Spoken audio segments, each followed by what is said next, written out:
오늘 우리에게 주신 하나님 말씀입니다. 신약성경 요한복음 20장 19절부터 31절까지의 말씀 함께 읽습니다. 이날 곧 안식 후 첫날 저녁 때에 제자들이 유대인들을 두려워하여 모인 곳의 문들을 닫았더니 예수께서 오사 가운데 서서 이르시되 너희에게 평강이 있을지어다. 이 말씀을 하시고 손과 옆구리를 보이시니 제자들이 주를 보고 기뻐하더라. 예수께서 또 이르시되 너희에게 평강이 있을지어다. 아버지께서 나를 보내신 것 같이 나도 너희를 보내노라. 이 말씀을 하시고 그들을 향하사 숨을 내쉬며 이르시되 성령을 받으라. 너희가 누구의 죄든지 사하면 사하여질 것이요 누구의 죄든지 그대로 두면 그대로 있으리라 하시니라. 12 제자 중에 하나로서 디두무라 불리는 도마는 예수께서 오셨을 때에 함께 있지 아니한지라. 다른 제자들이 그에게 이르되 우리가 주를 보았노라 하니 도마가 이르되 내가 그의 손에 못자국을 보며 내 손가락을 그 못자국에 넣으며 내 손을 그 옆구리에 넣어 보지 않고는 믿지 아니하겠노라 하니라. 여드레를 지나서 제자들이 다시 집안에 있을 때에 도마도 함께 있고 문들이 닫혔는데 예수께서 오사 가운데 서서 이르시되 너희에게 평강이 있을지어다 하시고 도마에게 이르시되 내 손가락을 이리 내밀어 내 손을 보고 내 손을 내밀어 내 옆구리에 넣어보라. 그리하여 믿음 없는 자가 되지 말고 믿는 자가 되라. 도마가 대답하여 이르되 나의 주님이시요 나의 하나님이시니이다. 예수께서 이르시되 너는 나를 본고로 믿느냐? 보지 못하고 믿는 자들은 복되도다 하시니라. 예수께서 제자들 앞에서 이 책에 기록되지 아니한 다른 표적도 많이 행하셨으나 오직 이것을 기록함은 너희로 예수께서 하나님의 아들 그리스도이심을 믿게 하려 함이요 또 너희로 믿고 그 이름을 힘입어 생명을 얻게 하려 함이니라. 아멘. 할렐루야. 하나님 은혜와 평강이 여러분 삶 가운데 함께 하시기를 빕니다. 부활절 한 주를 어떻게 지내셨습니까? 우선 지난주 부활주일 예배에 대해서 말씀을 드립니다. 3월 1일 주일부터 4월 5일 주일까지 우리가 6번을 온라인으로만 예배했습니다. 그러다가 지난주 부활주일 예배는 여기 예배실에서 모여서 예배했습니다. 물론 아직 마음 편하게 모일 때가 아니라서 교회에서 부활주일 예배를 드리기로 결정하고 난 다음에 여러분에게 문자로만 안내해드리고서는 교회에 꼭 오시라고 한 번도 말씀도 드리지 못했습니다. 그런데 그날 2살 문하임, 4살 하연이, 이 어린이를 포함해서 모두 38명이 함께 이곳에서 예배했습니다. 교회에 못 오시는 분들을 위해서는요, 유튜브를 통해서 예배를 실시간으로 보내드리는 서비스도 함께 했는데요. 전에 이 녹화로 하던 것과는 음향이 좀 많이 좋지는 않더라고요. 교회에 오셔서 함께 예배하셨던 분, 또 오시진 못했지만 온라인 실시간 예배에 함께 하셨던 분, 또 나중에라도 온라인을 통해서 부활주일 예배에 함께 해주신 모든 신장의 가족 여러분들을 사랑합니다. 그리고 다시 얼굴 보며 예배하고 또 함께 밥도 먹고 이야기 나누는 날이 하루빨리 이르기를 기대하며 기도합니다. 지난주 말씀의 주인공처럼 나왔던 막달라 마리아 기억하십니까? 두려웠지만 슬펐지만 예수님을 향한 사랑의 마음, 그래서 이제는 비록 시신일 뿐이지만 그래도 주님을 향한 사랑을 여전히 품고 있을 때 부활하신 주님을 맨 처음 만나는 기쁨을 누렸으며 그리고 그 소식을, 부활의 소식을 제자들에게 전하는 사명을 받았다는 이야기를 함께 나누었었죠. 오늘 말씀에 나오는 주인공은 도마입니다. 그런데 우리는 도마를 이야기할 때요, 앞에 별명과도 같은 말을 하나 덧붙여서 말합니다. 요즘 말로 하면 연관 검색어, 그런 건데요. 의심하는 도마 혹은 의심 많은 제자 도마, 이렇게 말합니다. 아마 이렇게 부르게 된 데에는 김석균 목사님께서 쓰신 내가 처음 주를 만났을 때 라는 찬양도 큰 한몫을 했습니다. 1절 맨 끝부분이 어떻게 끝나는지 여러분들도 잘 아시죠? 의심 많은 도마처럼 물었네. 내가 주를 처음 만난 날. 이 찬양의 노랫말이 아주 도마의 별명을 의심 많은 이라고 딱 정해 둔 듯합니다. 도대체 왜 도마에게는 이런 별명이 붙은 걸까요? 도마가 무슨 말을 했길래 말입니다. 이야기를 잠깐 다른 곳으로 돌려봅니다. 복음서를 보면은요, 예수님에 대한 고백들이 여러 곳에 있습니다. 많은 사람들이 여러 가지 내용을 예수님을 향하여 고백을 했는데요. 그 가운데 으뜸으로 치는 것, 고백 가운데 으뜸으로 치는 고백을 베드로의 고백이라고 우리가 꼽습니다. 베드로가 뭐라고 했는지 여러분들도 잘 아시죠? 마태복음 16장입니다. 16장 16절, 시몬 베드로가 대답하여 이르되 주는 그리스도시요 살아계신 하나님의 아들이시니이다. 이 베드로의 고백입니다. 주님을 향한 고백이죠. 예수님께서는요, 이 베드로의 대답, 베드로의 고백을 들으시고는 이 반석 위에 교회를 세우시고 천국 열쇠를 주신다, 그렇게 말씀하십니다. 제가 19절 말씀을 읽어드릴게요. 들어보세요. 내가 천국 열쇠를 내게 주리니 내가 땅에서 무엇이든지 매면 하늘에서도 매일 것이요 내가 땅에서 무엇이든지 풀면 하늘에서도 풀리리라. 와, 참 멋있고 감동스러운 이야기입니다. 또 성경을 보면 이 베드로만 그렇게 예수님을 하나님의 아들이라고 고백한 건 아닙니다. 다른 곳에도 다른 이가 예수님을 하나님의 아들이라고 고백하는 이야기가 나옵니다. 마태복음 8장에 나오는 이야기인데요. 마태복음 8장 29절에 보면 하나님의 아들이여 이렇게 부르는 이야기가 나옵니다. 하나님의 아들이여. 자, 여러분, 여기에서 하나님의 아들이여 라고 부르는 사람들이 누구인지 아세요? 그 위에 있는 28절을 보면 이렇게 되어 있죠. 예수께서 건너편 가다라 지방에 가심에 귀신 들린 자 둘이 무덤에서 나와. 그러니까 지금 하나님의 아들이여 라고 사람들이 부르고 있는데요. 그게 누구냐? 귀신 들린 사람이라는 겁니다. 마태복음 14장에 나오는 기록도 한번 볼까요? 마태복음 14장에는 제자들이 배를 타고 가다가 풍랑을 만난 이야기입니다. 그때 바다 위로 걸어오시는 예수님, 그리고 예수님께서 그들의 배에 오르니 바람이 그쳤을 때 함께했던 고백입니다. 배에 있는 사람들이 예수께 절하며 이르되 진실로 하나님의 아들이로소이다. 예수님을 향하여 진실로 하나님의 아들이로소이다 라고 배 안에 있던 사람들이 말합니다. 한 곳만 더 볼게요. 마태복음 27장입니다. 예수님을 못 박기 위해서 있던 백부장의 이야기입니다. 백부장과 및 함께 예수를 지키던 자들이 지진과 그 일어난 일들을 보고 심히 두려워하여 이르되 이는 진실로 하나님의 아들이었도다. 예수님 못 박으려고 옆에 있던 백부장이, 그리고 여러 사람들이 예수님을 하나님의 아들 이렇게 말하는 겁니다. 그러니까 다시 말하자면 마태복음 16장에 베드로의 놀랍고 멋진 고백, 예수님을 하나님의 아들이라고 고백하는데요, 베드로만 그렇게 했던 건 아니라는 거죠. 심지어는 누구까지요? 귀신 들린 사람들도 예수님을 하나님의 아들이라고 말합니다. 자, 다시 오늘 이야기의 주인공인 도마의 이야기로 다시 넘어갑니다. 아까 말씀드린 것처럼 도마를 이야기할 때 의심 많은 혹은 의심하는 제자 도마 이렇게 사람들이 말하는데요. 그렇다면 도마는 무슨 말을 남겼을까요? 도마는 어떤 고백을 했을까요? 도마가 한 고백, 참 아름다운 고백입니다. 오늘 우리가 읽었는데 요한복음 20장 28절 말씀 이렇게 되어 있습니다. 도마가 대답하여 이르되 나의 주님이시요 나의 하나님이시다.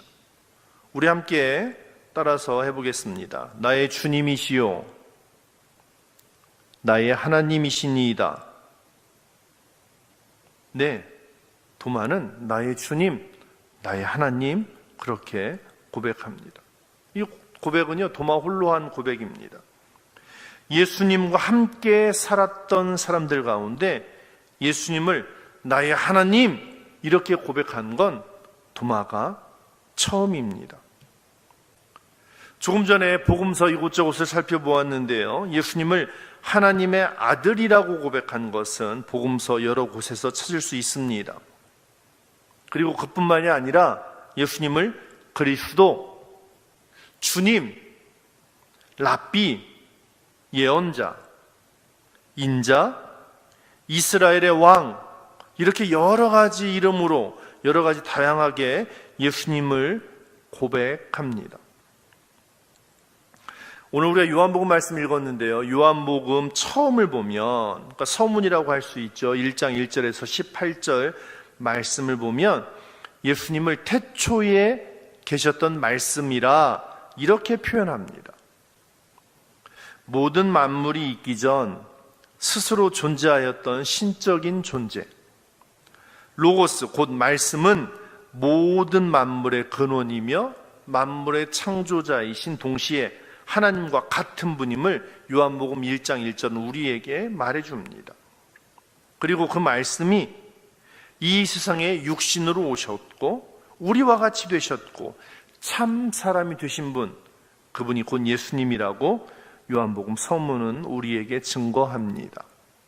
그리고 예수님의 삶이 시작되죠.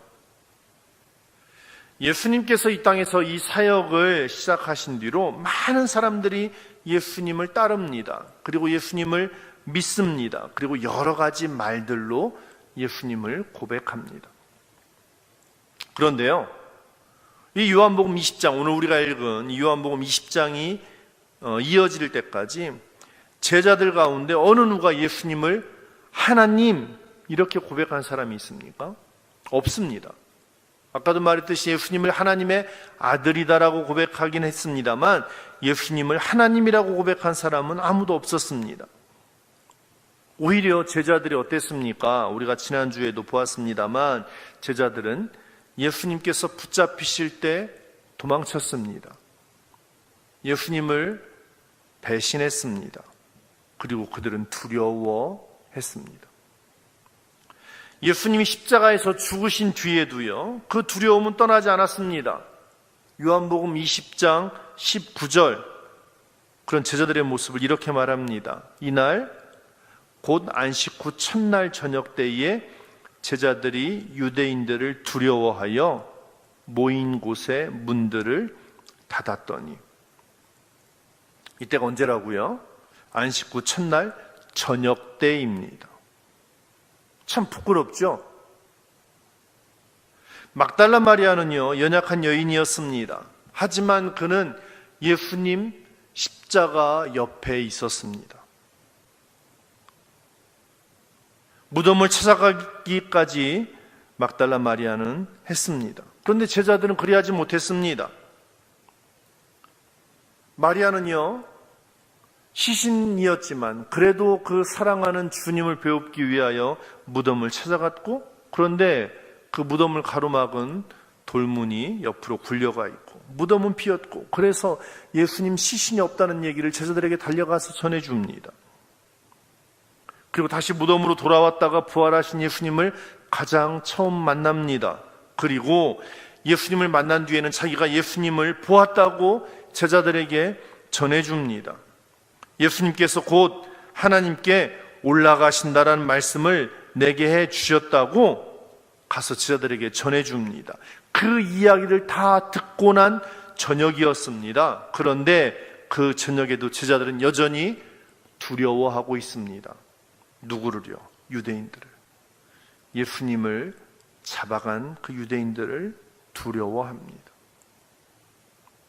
예수님이 부활하셨다는 소식을 들었지만 그들은 그 부활의 기쁜 소식을 누리지 못한 채 여전히 두려움으로 문들을, 집의 문을, 그리고 마음의 문을 꼭 닫아 두고 있습니다. 하지만 지난주 말씀드렸듯이 예수님은 이 제자들을 내 형제들 이렇게 부르십니다.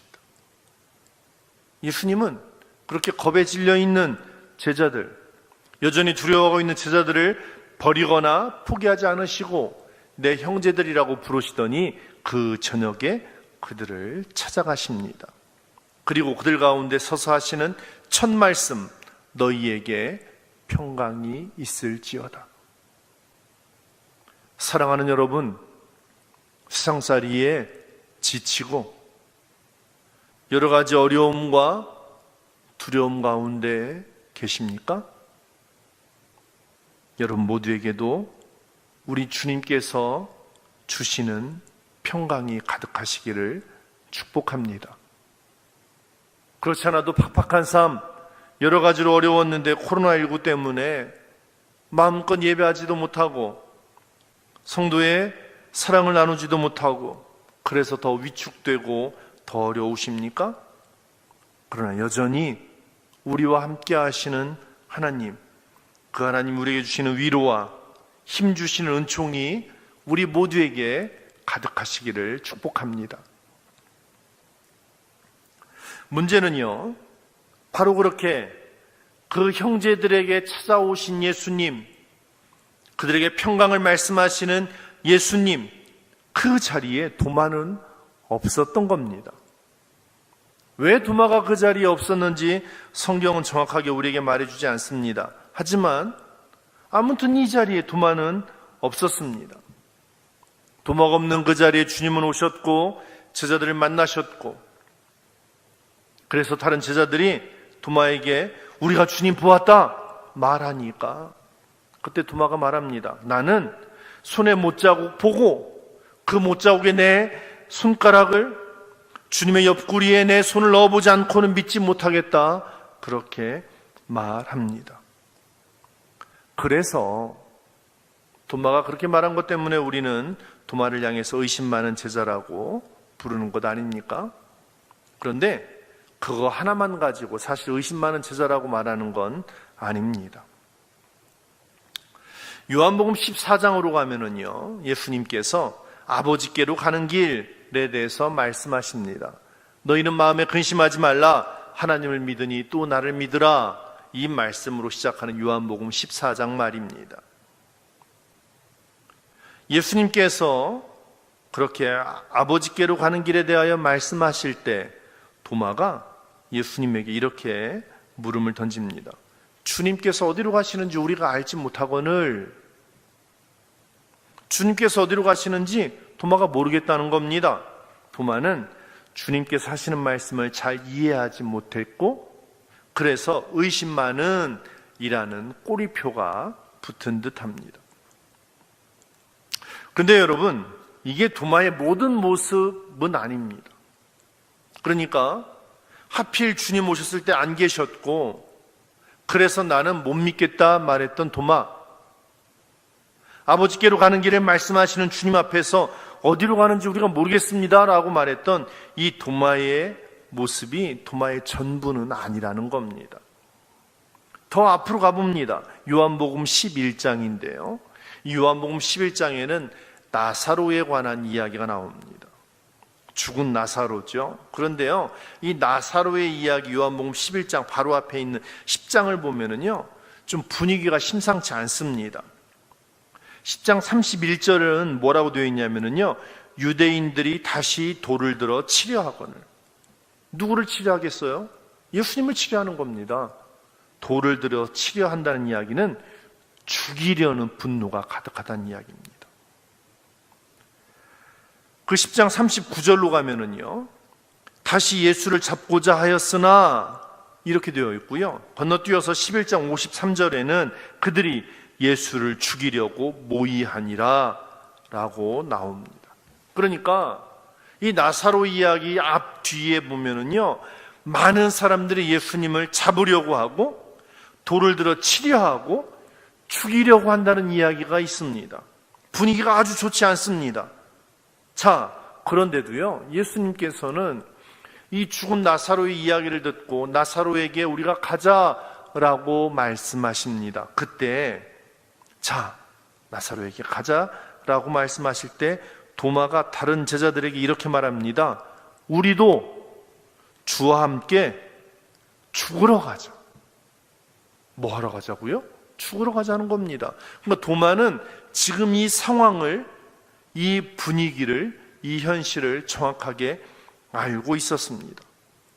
아무것도 모른 채 주님 어디 가신다니까 그저 막 따라가려는 마음이 아니고요. 주님이 목숨을 걸고 죽음의 위협을 무릅쓰고 가시려 할 때 우리도 주와 함께 죽으러 가자, 이렇게 말하는 겁니다. 그만큼 도마는 주님을 사랑했습니다. 도마는 주와 함께 있기를 원했던 사람입니다. 예수님 잘 나갈 때만, 많은 사람들이 환호할 때만, 많은 사람들이 그를 왕으로 모시자고 할 만큼 인기가 높을 때만 예수님을 따른 게 아니라 죽음의 위협 앞에서도, 사람들이 돌을 들여 치려할 때도, 예수님을 잡아 죽이려 모의할 때도 도마는 떠나지 않고 오히려 같이 죽을 각오를 할 만큼 예수님을 따르고 사랑했던 사람입니다. 다만 그 사랑이 깊어서 예수님에 대한 기대가 컸던 게 문제였을 뿐입니다. 우리가 그렇게 말하잖아요. 기대가 크면 실망이 크고 사랑이 깊을수록 이별이 가슴 아프다고 말이죠. 내가 그토록 사랑했던 주님인데 주님이 여기 오신 순간 하필 내가 그 자리에 없는 바람에 그분을 못 만났을 뿐, 그래서 다른 제자들이 나 주님 만났다라고 말할 때 더 속상하고 더 아쉽고 더 보고 싶어서 도마가 그리 말했을 거라고 저는 생각합니다. 예수님도 도마의 마음을 아셨습니다. 도마 마음 한가운데 있는 의심을 아신 게 아니라 도마의 마음 한가운데 있는 예수님을 그리워하고 예수님을 사랑하고 예수님을 그렇게라도 보고 싶어하는 그 마음을 예수님도 아셨습니다. 그렇게 제자들이 있던 곳을 찾아온 지 여드레가 지났습니다. 주님은 그 자리에 도마가 함께하고 있을 때 여드레가 지난 날 다시 찾아오십니다. 너 내가 여기 왔을 때 왜 없었니? 따져 묻지 않으십니다. 뭐라고? 내 손에, 내 옆구리에 손을 넣어봐야 믿겠다고? 왜 의심하는 거야? 라고 도마를 꾸짖지도 않으십니다.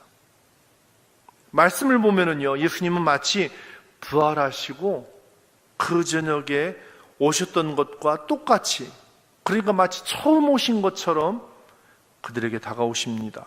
그리고 똑같이 인사하십니다. 평강이 있을지어다. 그리고 도마에게 말씀하십니다. 도마가 말했던 것처럼 손가락 내밀어 손을 보고 옆구리에 넣어보라고 말씀하십니다. 예수님, 그 인자하신 예수님은 도마를 꾸짖거나 책망하시는 것이 아니라 믿음 없다고 혼내지 않으시고 믿는 자가 되라고 그에게 말씀하십니다.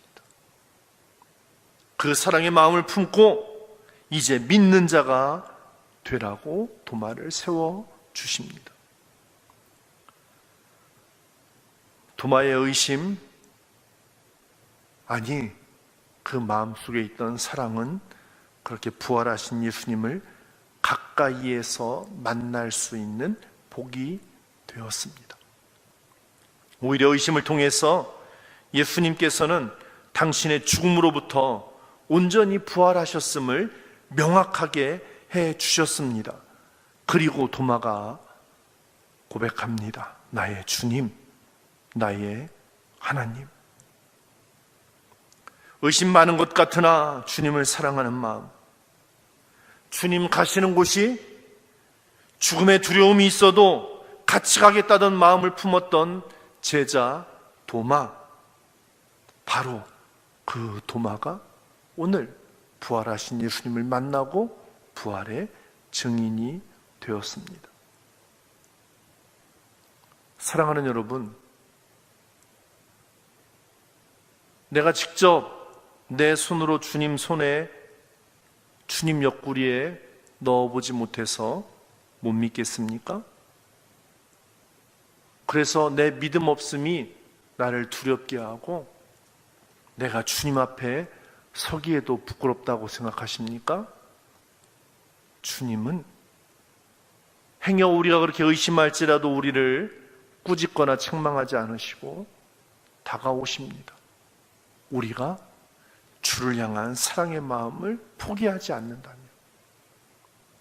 우리가 여전히 주님을 사랑한다고 고백한다면, 여전히 주의 말씀이 있는 곳에, 주의 뜻이 있는 곳에 내 삶을 옮기겠다고 다짐하면 주님은 찾아오십니다. 그리고 우리의 입술을 통하여 나의 주님, 나의 하나님 고백하도록 믿음을 허락해 주십니다. 사랑하는 여러분, 저와 여러분 우리 모두가 이 부활의 증인, 그리고 예수님을 사랑하는 믿음의 사람들로 살아가시기를 간절히 축복합니다. 코로나19는 우리의 삶을 많이 바꿔놓았습니다. 이 예배당에 모여서 예배하던 우리의 마음을 어렵게 해놓기도 하였고, 주의 집을 향하여 기쁘게 오던 발걸음을 무겁게 잡아두기도 합니다. 현실은 마치 우리의 삶에 희망이라고는 없는 것처럼 무겁게 내리 짓누르기도 합니다. 그러나 그 순간에라도 주님을 향한 사랑을 포기하지 않는 사람들을 주님은 기억하십니다. 삶의 어느 때이든지 주님을 의지하고 믿음으로 살아갈 사람들을 주님은 기억하시고 먼저 찾아오십니다. 우리를 향한 책망과 꾸짖음이 아니라 다가오셔서 우리가 믿음의 사람들이 되라고 일어서라고 우리에게 인자한 얼굴로 말씀하십니다. 세상을 두려워하지 말고 하늘의 평강 입으라고 말씀합니다. 옛적 부활하시고 만났던 제자들에게 주셨던 말씀처럼, 여드레 뒤에 도마를 만나서 주셨던 말씀처럼 오늘 저도 그분의 말씀을, 주님의 말씀을 여러분에게 전합니다. 평강이 있을지어다. 세상의 여러 가지 두려운 일들 앞에서도 주의 평강을 사모하고 주의 사랑을 잊지 않고 기억하는 우리 모두를 주께서 도우시고 인도하셔서 세상에 지지 않고 나의 주님, 나의 하나님을 믿음으로 고백하며 세상을 향해 나아가시는 믿음의 사람, 부활의 증인 되시기를 간절히 축복합니다. 우리의 삶이 어느 때이든지 주와 함께 동행하며 은혜로 살아 하나님께서 기뻐하시는 믿음의 사람, 그리고 우리의 믿음을 통하여 이 땅 절망하는 사람들을 일으켜 다시 부활의 기쁨을 누리게 되는 그 은혜의 날을 속히 허락하실 줄 믿습니다. 그 부르심에 아멘으로 응답하는, 여전히 주님을 사랑하는 저와 여러분들 되시기를 축복합니다.